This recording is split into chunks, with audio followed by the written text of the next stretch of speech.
রেখে দিয়েছি একজনকে উপহার দেওয়ার জন্য। আসেন আসেন ভাইরা আমার। কাকু কি বলেছিলেন? কাকু চেনেন তো?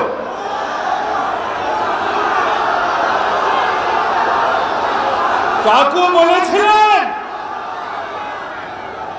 মুজিবের মেয়ে শেখ হাসিনা পালাতে জানে না, বলেছিলেন না? এখন কাকু কোথায়?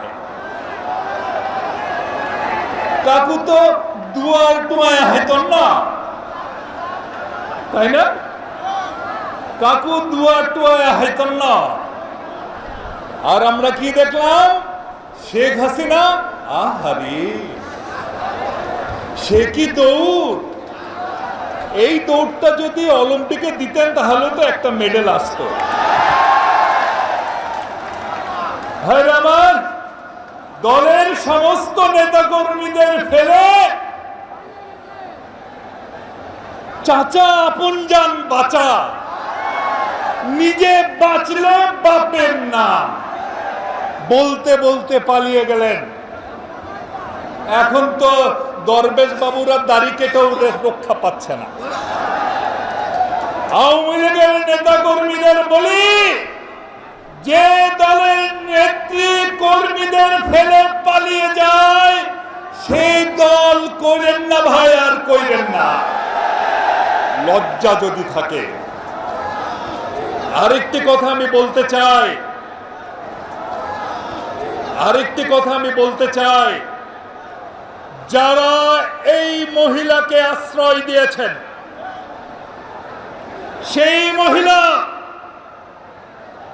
যিনি মাত্র 15 দিনে 900 নিরপরাধ মানুষকে হত্যা করেছেন, এর মধ্যে ছোট ছোট বাচ্চাও ছিল। বিগত 15-16 বছরে বিএনপির শত শত নেতা কর্মীদের যিনি হত্যা করেছেন, গুম করেছেন। এই যে এখান থেকে একটু দূরে শাপলা চত্বর, ভুলে গেছেন? সেই ভয়ঙ্কর রাত্রে কিভাবে মাদ্রাসার নিরপরাধ ছাত্রদের উপর জুলুম নেমে এসেছিল, লাল রঙে রঞ্জিত হয়েছিল সেই পিচ ঢালা রাজপথ। সারা রাত ধরে খুনিরা সেই রক্ত মিশেছে। ভাইরা আমার, ওই পিলখানায় 57 জন ব্রিলিয়েন্ট অফিসার,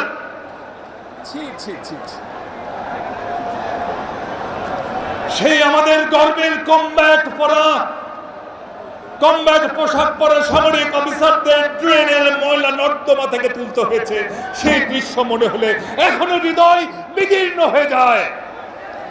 এই সিরিয়াল কিলার শেখ হাসিনাকে আপনারা যারা আশ্রয় দিয়েছেন, তার হাতে আবার ফোনও তুলে দিয়েছেন। সেই ফোন কল আবার ফাঁসও করছেন, আবার নানা ঘটনাও ঘটাচ্ছেন। ফরিদপুরে কালকে একটি মন্দির ভাঙার সময় কুনদেশি তরুণ আটক হয়েছে। আপনাদের উদ্দেশ্যে বলি, কান পেতে শোনেন, যদি ঢাকা শান্তিতে না থাকে, দিল্লিও শান্তিতে থাকতে পারবে না।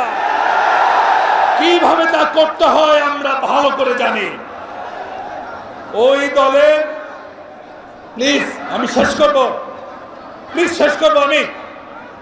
ওই দেশের দুটো বড় দল আছে, সারাদিন ঝগড়াঝাটি করে, কিন্তু একটা জায়গায় তারা একমত, তা হচ্ছে শেখ হাসিনা। ভাইরা আমার, আমাদের দেশে যখন খরা হয়, কই দুই দল তো এক হয়ে এসে বলে না আমরা বাংলাদেশের জন্য একটু পানি দেব।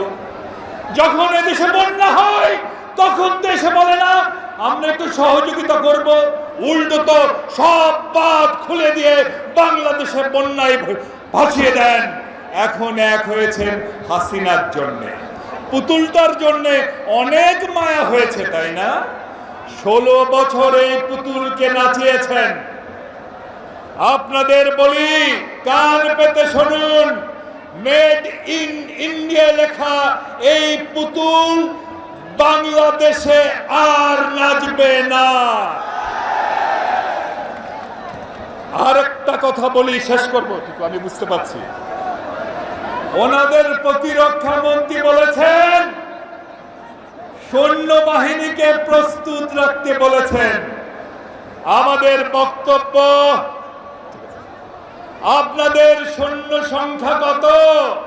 12 লাখ, 15 লাখ বা সামান্য কিছু বেশি। এদেশে যদি কেউ ঢুকতে যায়, কান পেতে শুনুন, বাংলাদেশের